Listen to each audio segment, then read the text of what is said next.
How the Brigadier Captured Saragossa. Have I ever told you, my friends, the circumstances connected with my joining the Hussars of Conflans at the time of the siege of Zaragoza, and the very remarkable exploit which I performed in connection with the taking of that city? No? Then you have indeed something still to learn. I will tell it to you exactly as it occurred. Save for 2 or 3 men and a score or 2 of women, you are the first who have ever heard the story. You must know, then, that it was in the 2nd Hussars, called the Hussars of Conflans, that I had served as a lieutenant and as a junior captain. At the time I speak of, I was only 25 years of age, as reckless and desperate a man as any in that great army. It chanced that the war had come to a halt in Germany, while it was still raging in Spain. So the Emperor, wishing to reinforce the Spanish army, transferred me as senior captain to the Hussars of Conflans, which were at that time in the 5th Army Corps, under Marshal Lannes. It was a long journey from Berlin to the Pyrenees.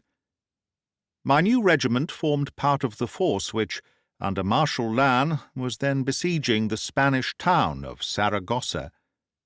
I turned my horse's head in that direction, therefore, and behold me, a week or so later, at the French headquarters, whence I was directed to the camp of the Hussars of Conflans. You have read, no doubt, of this famous siege of Zaragoza, and I will only say that no general could have had a harder task than that with which Marshal Lannes was confronted. The immense city was crowded with a horde of Spaniards, soldiers, peasants, priests, all filled with the most furious hatred of the French, and the most savage determination to perish before they would surrender. There were 80,000 men in the town, and only 30,000 to besiege them. Yet we had a powerful artillery, and our engineers were of the best. There was never such a siege, for it is usual that when the fortifications are taken, the city falls. But here it was not until the fortifications were taken that the real fighting began. Every house was a fort, and every street a battlefield, so that slowly, day by day, we had to work our way inwards, blowing up the houses with their garrisons, until more than half the city had disappeared. Yet the other half was as determined as ever, and in a better position for defence, since it consisted of enormous convents and monasteries, with walls like the Bastille, which could not be so easily brushed out of our way. This was the state of things at the time that I joined the army. I will confess to you that cavalry are not of much use in a siege, although there was a time when I would not have permitted anyone to have made such an observation. The Hussars of Conflans were encamped to the south of the town, and it was their duty to throw out patrols, and to make sure that no Spanish force was advancing from that quarter. The colonel of the regiment was not a good soldier, and the regiment was at that time very far from being in the high condition which it afterwards attained. Even in that one evening I saw several things which shocked me, for I had a high standard, and it went to my heart to see an ill-arranged camp, an ill-groomed horse, or a slovenly trooper. That night I supped with 26 of my new brother officers, and I fear that in my zeal I showed them only too plainly that I found things very different to what I was accustomed in the army of Germany. There was silence in the mess after my remarks, and I felt that I had been indiscreet when I saw the glances that were cast at me. The colonel, especially, was furious, and a great major named Olivier, who was the fire-eater of the regiment, sat opposite to me, curling his huge black moustaches, and staring at me as if he would eat me.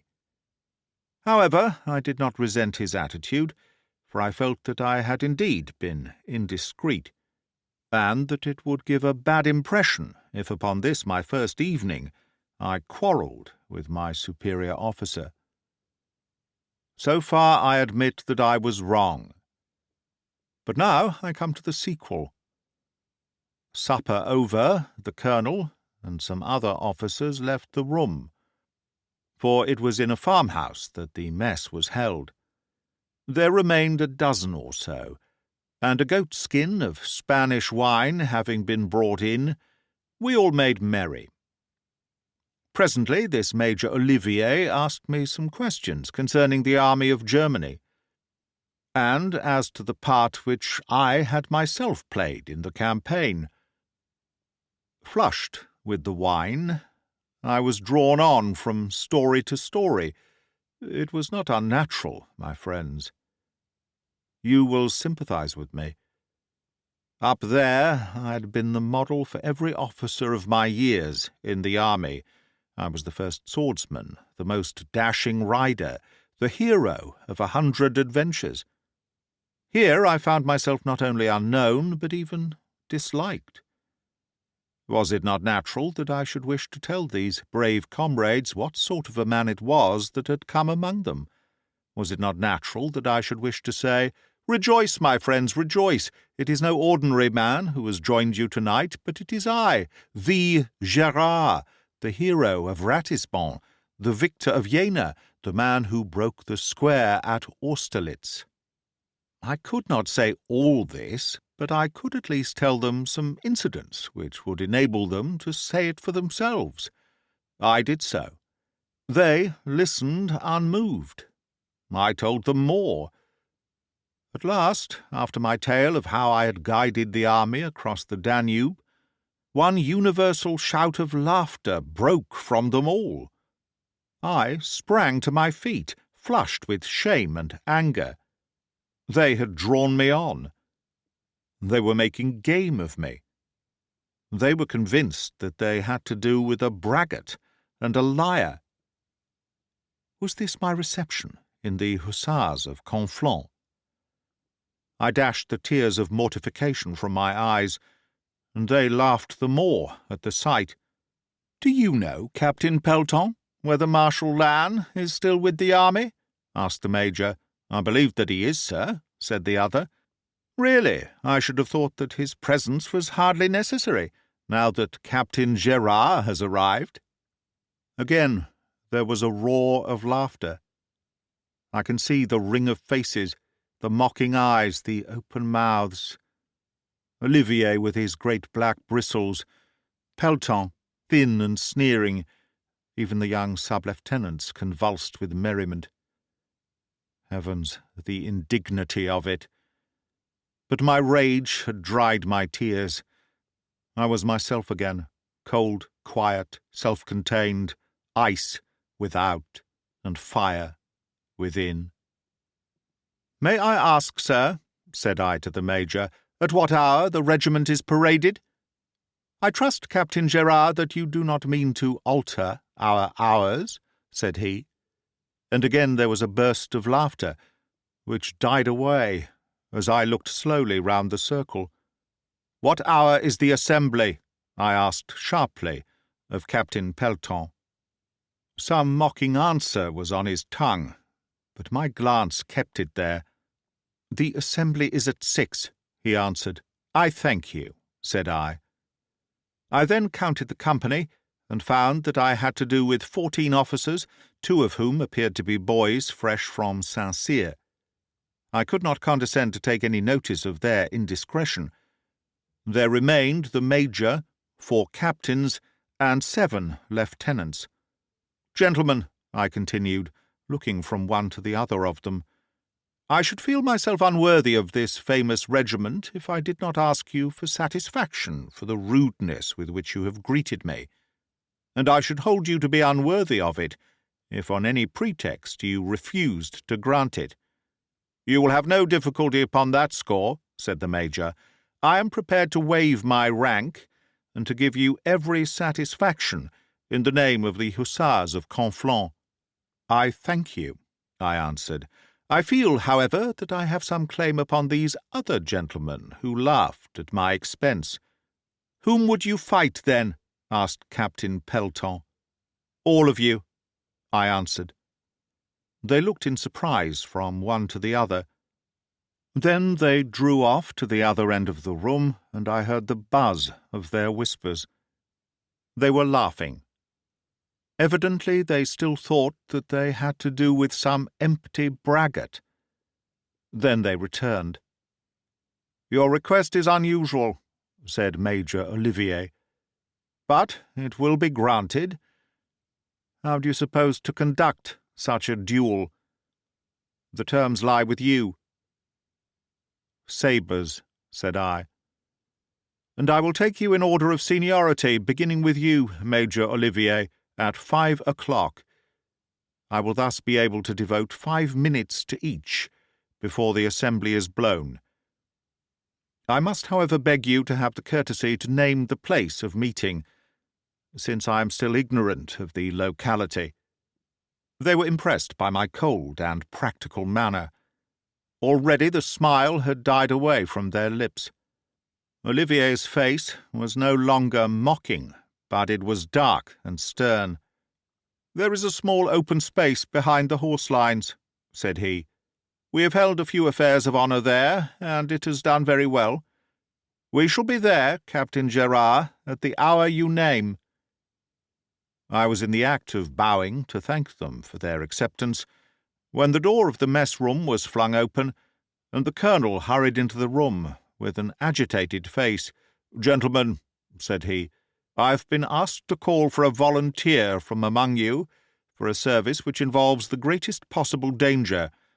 I will not disguise from you that the matter is serious in the last degree, and that Marshal Lannes has chosen a cavalry officer because he can be better spared than an officer of infantry or of engineers.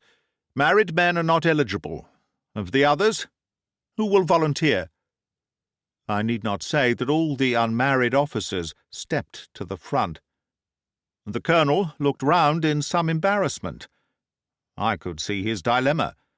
It was the best man who should go, and yet it was the best man whom he could least spare. "Sir," said I, "may I be permitted to make a suggestion?" He looked at me with a hard eye. He had not forgotten my observations at supper. "Speak," said he. "I would point out, sir," said I, "that this mission is mine, both by right and by convenience." "Why so, Captain Gerard?" "By right, because I am the senior captain; by convenience, because I shall not be missed in the regiments, since the men have not yet learned to know me." The colonel's features relaxed. "There is certainly truth in what you say, Captain Gerard," said he. "I think that you are indeed best fitted to go upon this mission. If you will come with me, I will give you your instructions." I wished my new comrades good night as I left the room, and I repeated that I should hold myself at their disposal at 5 o'clock next morning. They bowed in silence, and I thought that I could see from the expression of their faces that they had already begun to take a more just view of my character. I had expected that the colonel would at once inform me what it was that I had been chosen to do, but instead of that he walked on in silence, I following behind him. We passed through the camp and made our way across the trenches, and over the ruined heaps of stones which marked the old wall of the town. Within there was a labyrinth of passages formed among the debris of the houses, which had been destroyed by the mines of the engineers. Acres and acres were covered with splintered walls and piles of brick, which had once been a populous suburb. Lanes had been driven through it, and lanterns placed at the corners, with inscriptions to direct the wayfarer. The colonel hurried onward until at last, after a long walk, we found our way barred by a high grey wall which stretched right across our path. Here, behind a barricade, lay our advance guard. The colonel led me into a roofless house, and there I found two general officers, a map stretched over a drum in front of them, they kneeling beside it, and examining it carefully by the light of a lantern. The one with the clean-shaven face and the twisted neck was Marshal Lannes. The other was General Razou, the head of the engineers. "Captain Gerard has volunteered to go," said the colonel. Marshal Lannes rose from his knees and shook me by the hand. "You are a brave man, sir," said he. "I have a present to make to you," he added, handing me a very tiny glass tube. "It has been specially prepared by Dr. Fardet. At the supreme moment, you have but to put it to your lips, and you will be dead in an instant." This was a cheerful beginning. I will confess to you, my friends, that a cold chill passed up my back, and my hair rose upon my head. "Excuse me, sir," said I, as I saluted.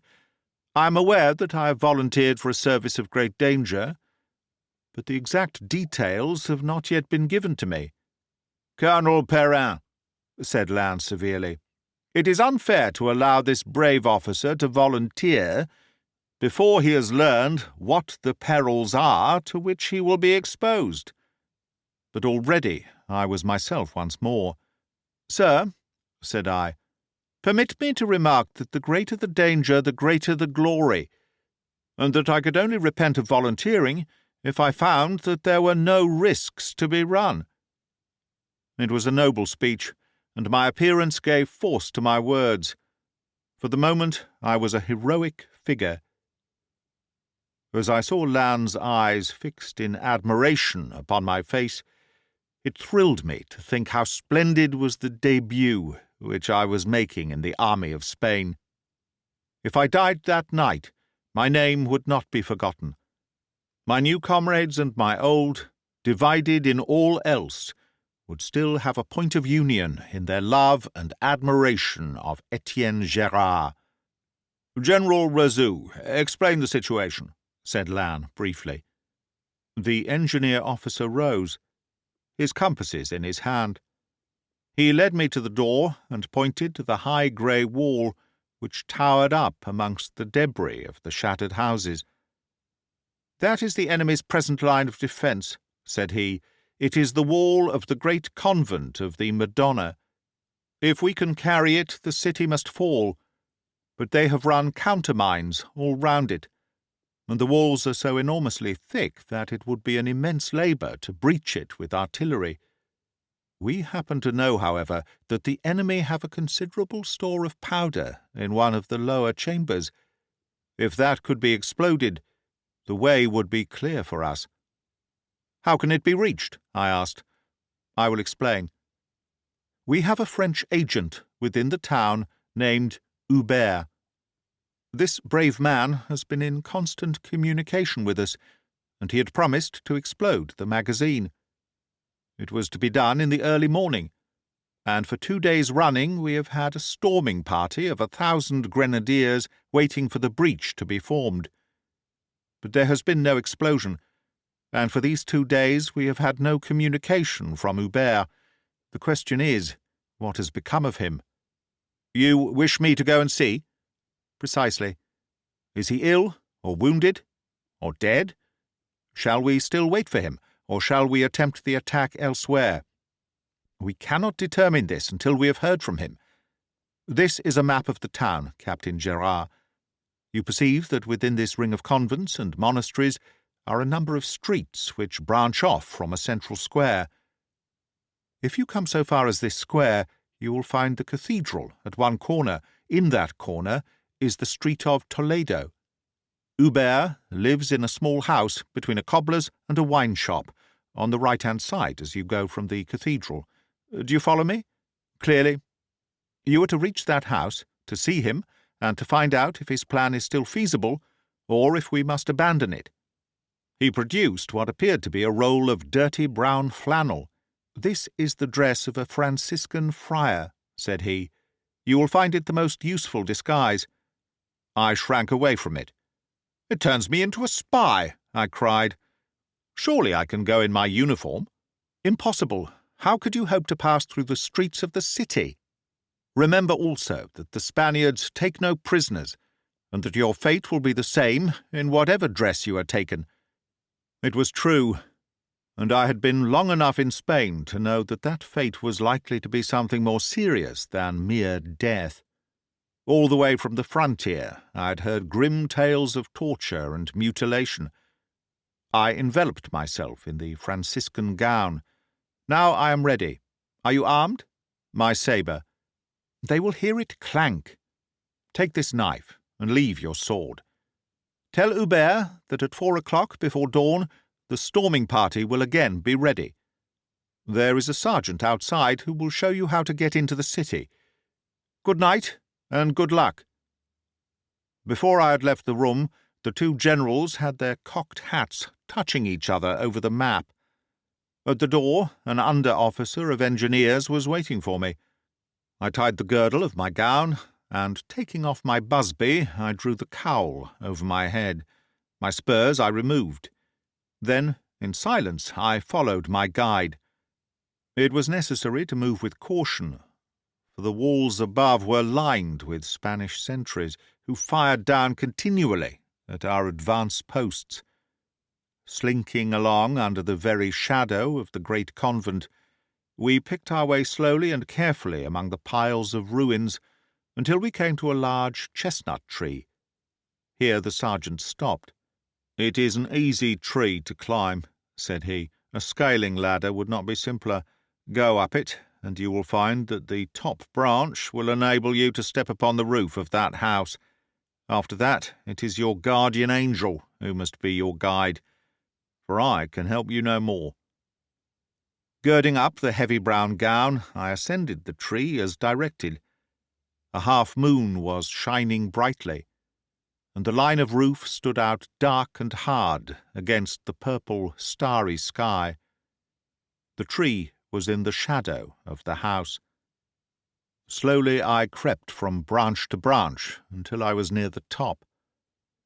I had but to climb along a stout limb in order to reach the wall, but suddenly my ears caught the patter of feet, and I cowered against the trunk and tried to blend myself with its shadow. A man was coming toward me on the roof. I saw his dark figure creeping along, his body crouching, his head advanced, the barrel of his gun protruding. His whole bearing was full of caution and suspicion. Once or twice he paused, and then came on again, until he had reached the edge of the parapet within a few yards of me. Then he knelt down, levelled his musket, and fired. I was so astonished at this sudden crash at my very elbow that I nearly fell out of the tree. For an instant I could not be sure that he had not hit me. But when I heard a deep groan from below, and the Spaniard leaned over the parapet and laughed aloud, I understood what had occurred. It was my poor faithful sergeant, who had waited to see the last of me. The Spaniard had seen him standing under the tree, and had shot him. You will think that it was good shooting in the dark, but these people used trabucos, or blunderbusses, which were filled up with all sorts of stones and scraps of metal, so that they would hit you as certainly as I have hit a pheasant on a branch. The Spaniard stood peering down through the darkness, while an occasional groan from below showed that the sergeant was still living. The sentry looked round, and everything was still and safe. Perhaps he thought that he would like to finish off this accursed Frenchman, or perhaps he had a desire to see what was in his pockets. But whatever his motive, he laid down his gun, leaned forward, and swung himself into the tree. The same instant I buried my knife in his body, and he fell with a loud crashing through the branches, and came with a thud to the ground. I heard a short struggle below, and an oath or two in French. The wounded sergeant had not waited long for his vengeance. For some minutes I did not dare to move, for it seemed certain that someone would be attracted by the noise. However, all was silent, save for the chimes striking midnight in the city. I crept along the branch and lifted myself onto the roof. The Spaniard's gun was lying there, but it was of no service to me, since he had the powder-horn at his belt. At the same time, if it were found, it would warn the enemy that something had happened, so I thought it best to drop it over the wall. Then I looked round for the means of getting off the roof and down into the city. It was very evident that the simplest way by which I could get down was that by which the sentinel had got up. And what this was soon became evident. A voice along the roof called, "Manuelo! Manuelo!" several times, and crouching in the shadow I saw in the moonlight a bearded head which protruded from a trap-door. Receiving no answer to his summons, the man climbed through, followed by 3 other fellows, all armed to the teeth. You will see here how important it is not to neglect small precautions, for had I left the man's gun where I found it, a search must have followed, and I should certainly have been discovered. As it was, the patrol saw no sign of their sentry, and thought, no doubt, that he had moved along the line of the roofs. They hurried on, therefore, in that direction, and I, the instant that their backs were turned, rushed to the open trap-door and descended the flight of steps which led from it. The house appeared to be an empty one, for I passed through the heart of it and out, by an open door, into the street beyond.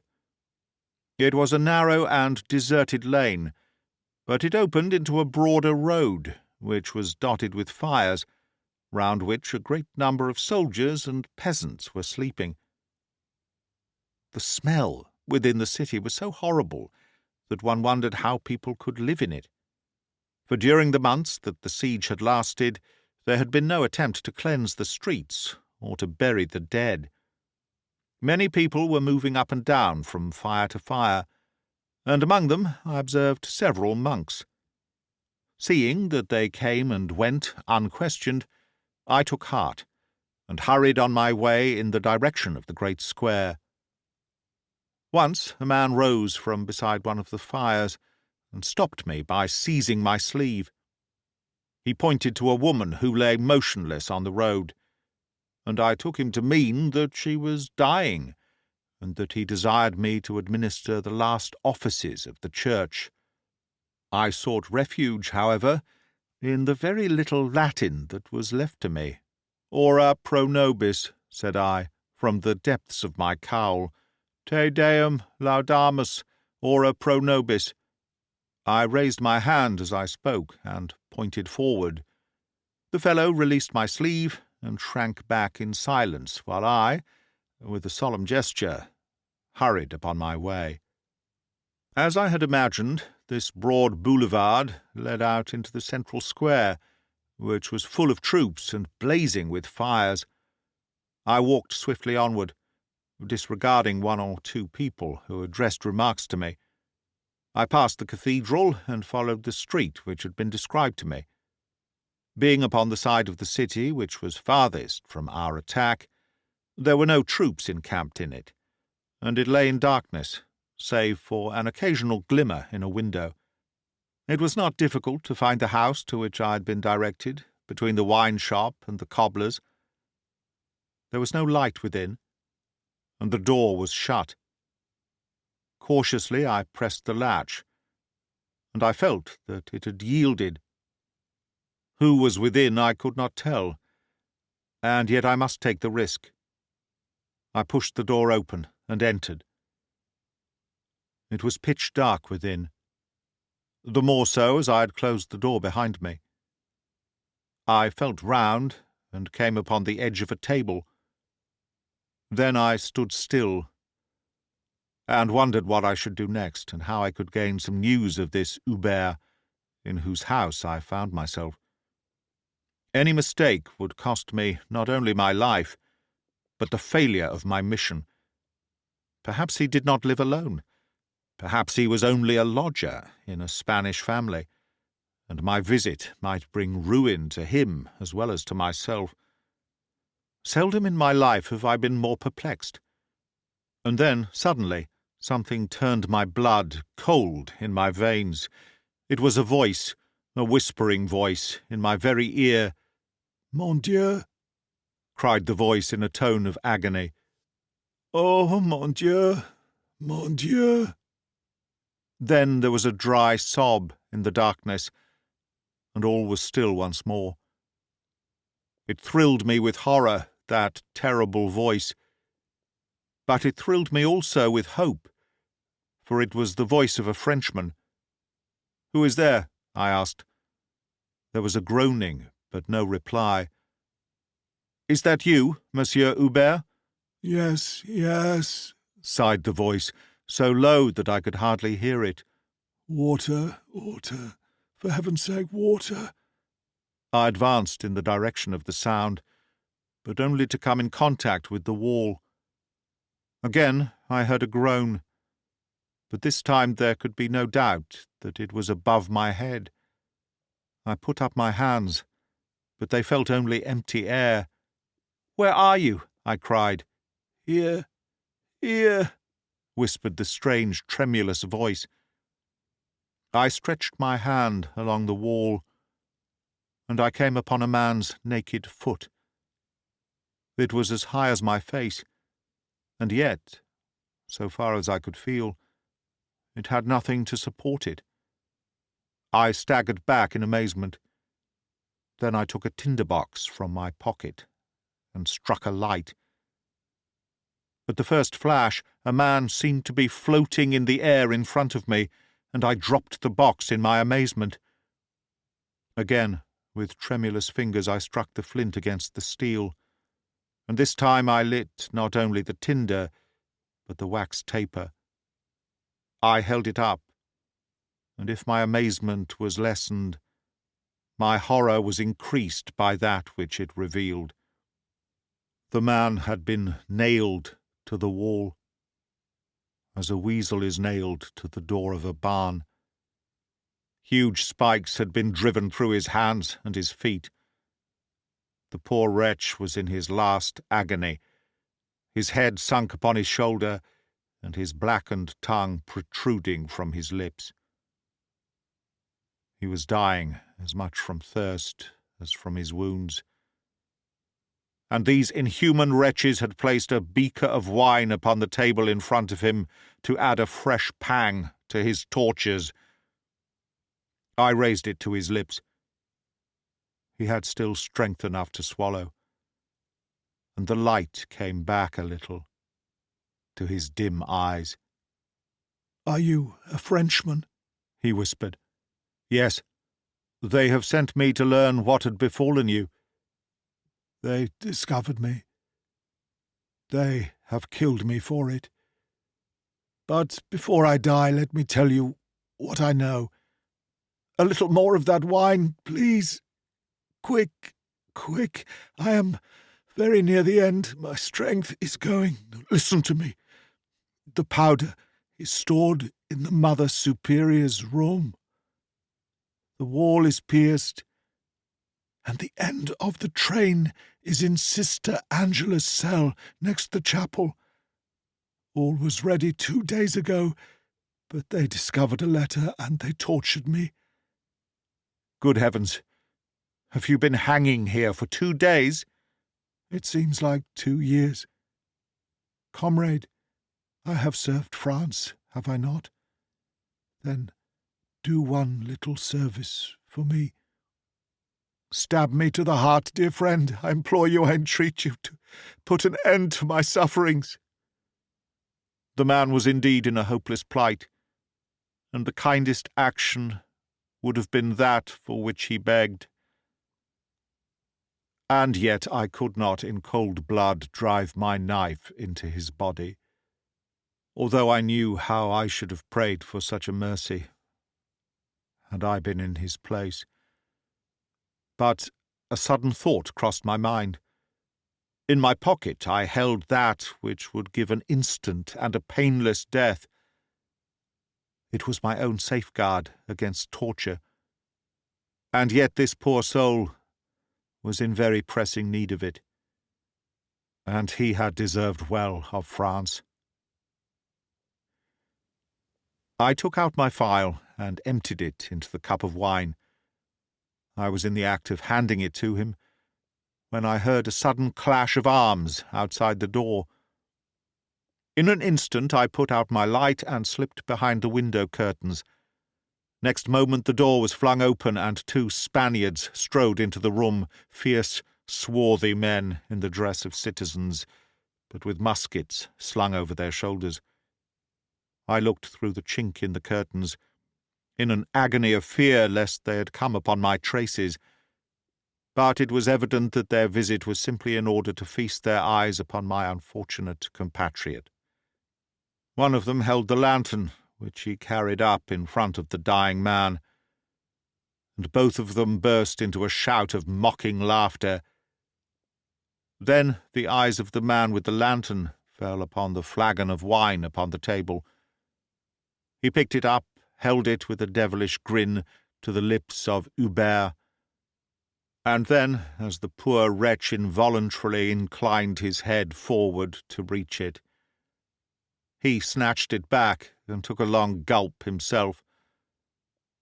At the same instant he uttered a loud cry, clutched wildly at his own throat, and fell stone dead upon the floor. His comrade stared at him in horror and amazement. Then, overcome by his own superstitious fear, he gave a yell of terror and rushed madly from the room. I heard his feet clattering wildly on the cobblestones until the sound died away in the distance. The lantern had been left burning upon the table, and by its light I saw, as I came out from behind my curtain, that the unfortunate Hubert's head had fallen forward upon his chest, and that he also was dead. That motion to reach the wine with his lips had been his last. A clock ticked loudly in the house, but otherwise all was absolutely still. On the wall hung the twisted form of the Frenchman. On the floor lay the motionless body of the Spaniard, all dimly lit by the horn lantern. For the first time in my life a frantic spasm of terror came over me. I had seen 10,000 men in every conceivable degree of mutilation stretched upon the ground, but the sight had never affected me like those 2 silent figures who were my companions in that shadowy room. I rushed into the street as the Spaniard had done, eager only to leave that house of gloom behind me, and I had run as far as the cathedral before my wits came back to me.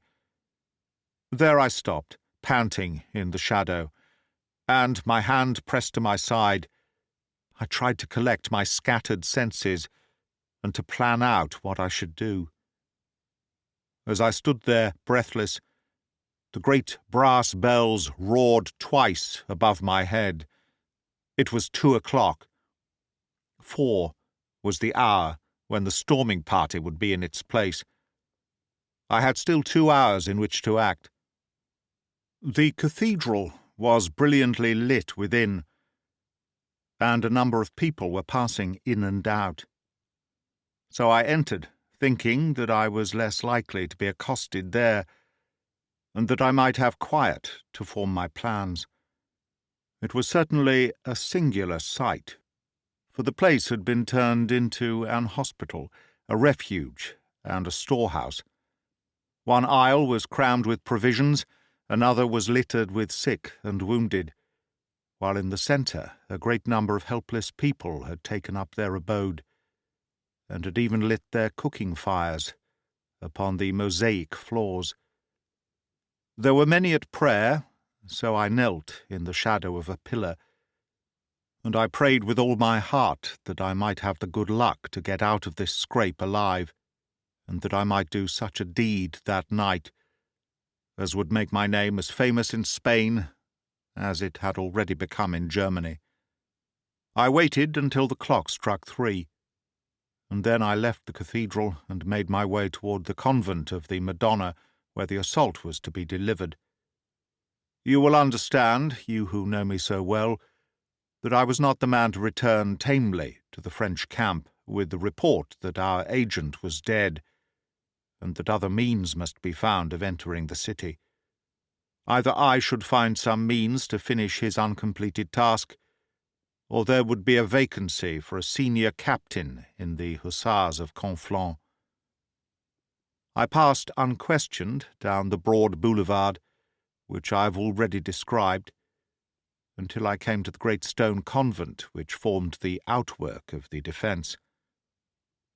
It was built in a square with a garden in the centre. In this garden some hundreds of men were assembled, all armed and ready, for it was known, of course, within the town, that this was the point against which the French attack was likely to be made. Up to this time, our fighting all over Europe had always been done between one army and another. It was only here in Spain that we learned how terrible a thing it is to fight against a people. On the one hand, there is no glory, for what glory could be gained by defeating this rabble of elderly shopkeepers, ignorant peasants, fanatical priests, excited women, and all the other creatures who made up the garrison?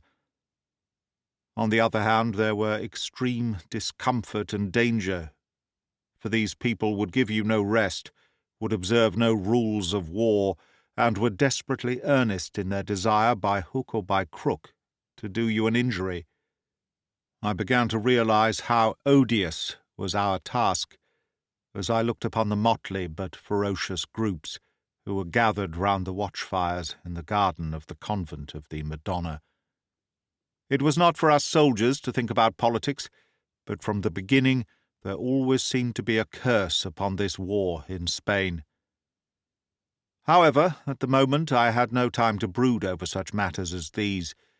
There was, as I have said, no difficulty in getting as far as the convent garden, but to pass inside the convent unquestioned was not so easy. The first thing which I did was to walk round the garden, and I was soon able to pick out one large stained-glass window which must belong to the chapel.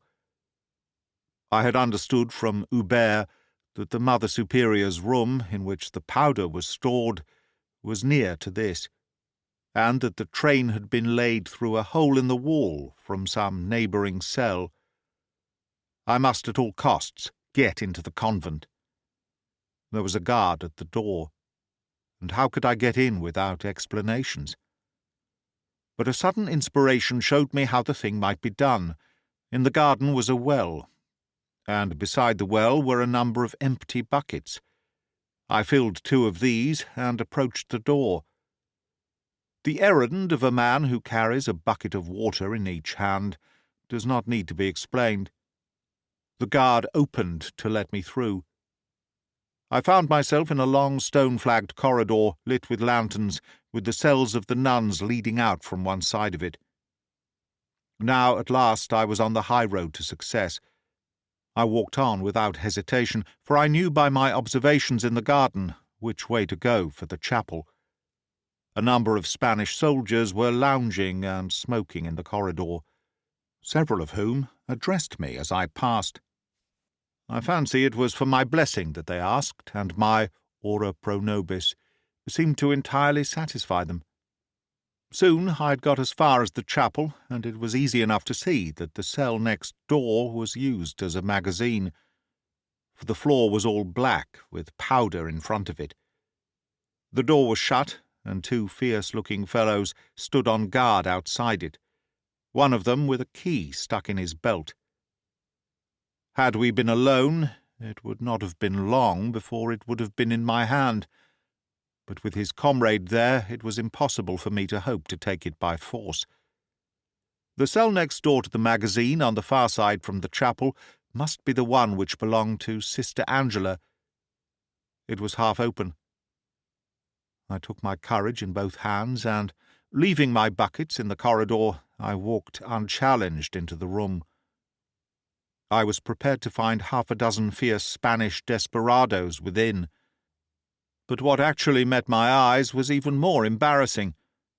The room had apparently been set aside for the use of some of the nuns, who for some reason had refused to quit their home. 3 of them were within. One, an elderly, stern-faced dame, who was evidently the Mother Superior, the others young ladies of charming appearance. They were seated together at the far side of the room, but they all rose at my entrance, and I saw with some amazement, by their manner and expressions, that my coming was both welcome and expected. In a moment my presence of mind had returned, and I saw exactly how the matter lay. Naturally, since an attack was about to be made upon the convent, the sisters had been expecting to be directed to some place of safety. Probably they were under vow not to quit the walls, and they had been told to remain in this cell until they received further orders. In any case, I adapted my conduct to this supposition, since it was clear that I must get them out of the room, and this would give me a ready excuse to do so. I first cast a glance at the door, and observed that the key was within. I then made a gesture to the nuns to follow me. The Mother Superior asked me some question, but I shook my head impatiently and beckoned to her again. She hesitated, but I stamped my foot and called them forth in so imperious a manner that they came at once. They would be safer in the chapel, and thither I led them, placing them at the end which was farthest from the magazine.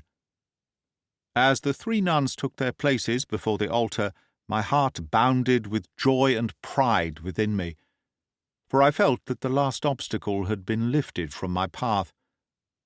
And yet how often have I not found that this is the very moment of danger? I took a last glance at the Mother Superior, and to my dismay I saw that her piercing dark eyes were fixed, with an expression in which surprise was deepening into suspicion, upon my right hand. There were 2 points which might well have attracted her attention. One was that it was red with the blood of the sentinel whom I had stabbed in the tree. That alone might count for little, as the knife was as familiar as the breviary to the monks of Zaragoza. But on my forefinger I wore a heavy gold ring, the gift of a certain German baroness whose name I may not mention. It shone brightly in the light of the altar lamp. Now, a ring upon a friar's hand is an impossibility, since they are vowed to absolute poverty. I turned quickly and made for the door of the chapel, but the mischief was done. As I glanced back, I saw that the Mother Superior was already hurrying after me. I ran through the chapel door and along the corridor, but she called out some shrill warning to the 2 guards in front. Fortunately, I had the presence of mind to call out also, and to point down the passage, as if we were both pursuing the same object. Next instant, I had dashed past them, sprang into the cell, slammed the heavy door, and fastened it upon the inside. With a bolt above and below, and a huge lock in the centre, it was a piece of timber that would take some forcing. Even now, if they had had the wit to put a barrel of powder against the door, I should have been ruined. It was their only chance, for I had come to the final stage of my adventure. Here, at last, after such a string of dangers as few men have ever lived to talk of, I was at one end of the powder train, with the Saragossa magazine at the other. They were howling like wolves out in the passage, and muskets were crashing against the door. I paid no heed to their clamour, but I looked eagerly around for that train of which Hubert had spoken. Of course, it must be at the side of the room next to the magazine. I crawled along it on my hands and knees, looking into every crevice, but no sign could I see. 2 bullets flew through the door and flattened themselves against the wall.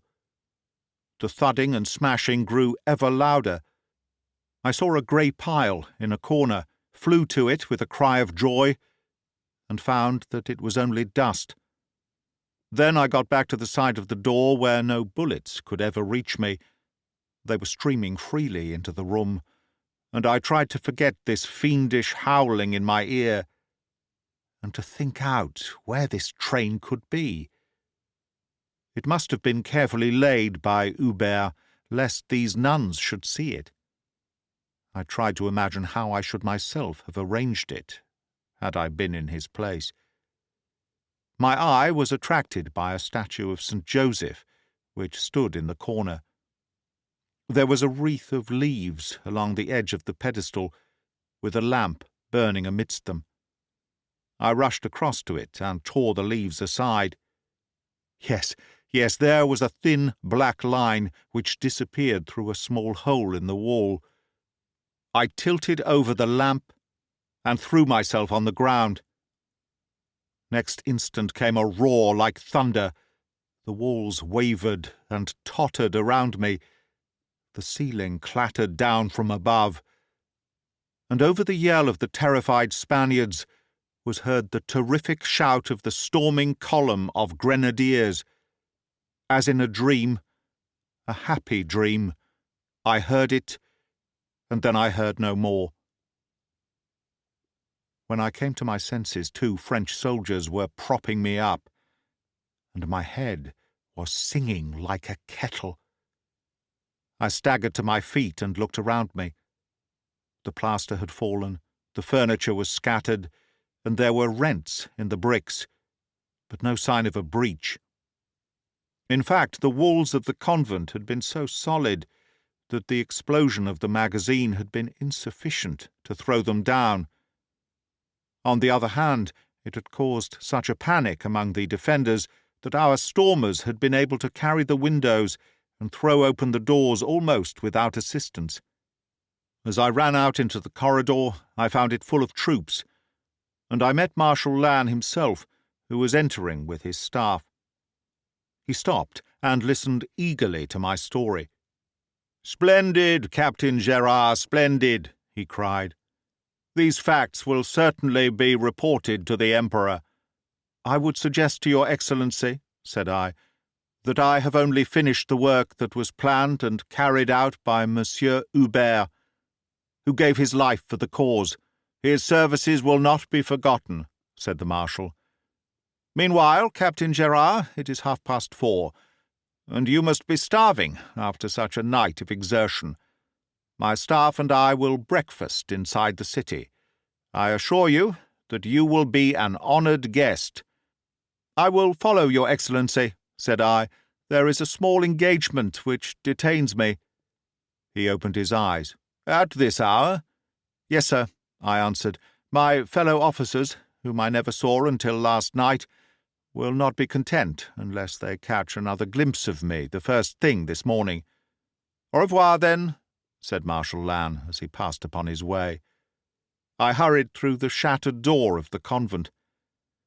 When I reached the roofless house in which we had held the consultation the night before, I threw off my gown and put on the busby and sabre which I had left there. Then, a hussar once more, I hurried onward to the grove, which was our rendezvous. My brain was still reeling from the concussion of the powder, and I was exhausted by the many emotions which had shaken me during that terrible night. It is like a dream, all that walk in the first dim grey light of dawn, with the smouldering campfires around me, and the buzz of the waking army. Bugles and drums in every direction were mustering the infantry, for the explosion and the shouting had told their own tale. I strode onward until, as I entered the little clump of cork oaks behind the horse lines, I saw my 12 comrades waiting in a group, their sabres at their sides. They looked at me curiously as I approached. Perhaps with my powder-blackened face and my blood-stained hands, I seemed a different Gerard to the young captain whom they had made game of the night before. "Good morning, gentlemen," said I. "I regret exceedingly if I have kept you waiting." but I have not been master of my own time. They said nothing, but they still scanned me with curious eyes. I can see them now, standing in a line before me, tall men and short men, stout men and thin men, Olivier with his warlike moustache, the thin, eager face of Pelletan, young Houdin, flushed by his first duel, Mortier, with a sword cut across his wrinkled brow. I laid aside my busby and drew my sword. "I have one favour to ask you, gentlemen," said I. "Marshal Lannes has invited me to breakfast, and I cannot keep him waiting." "What do you suggest?" asked Major Olivier. "That you release me from my promise to give you 5 minutes each, and that you will permit me to attack you all together." I stood upon my guard as I spoke. But their answer was truly beautiful, and truly French. With one impulse, the 12 swords flew from their scabbards and were raised in salute. There they stood, the 12 of them, motionless, their heels together, each with his sword upright before his face. I staggered back from them. I looked from one to the other. For an instant I could not believe my own eyes. They were paying me homage, these, the men who had jeered me. Then I understood it all. I saw the effect that I had made upon them, and their desire to make reparation. When a man is weak, he can steel himself against danger, but not against emotion. "Comrades," I cried, "comrades!" But I could say no more. Something seemed to take me by the throat and choke me. And then, in an instant, Olivier's arms were round me. Pelletan had seized me by the right hand, Mortier by the left. Some were patting me on the shoulder, some were clapping me on the back. On every side, smiling faces were looking into mine, and so it was that I knew that I had won my footing in the Hussars of Conflans. That is the end of How the Brigadier Captured Saragossa, from The Adventures of Gerard, by Sir Arthur Conan Doyle, read by Greg Wagland, for Magpie Audio 2024. Thank you for listening.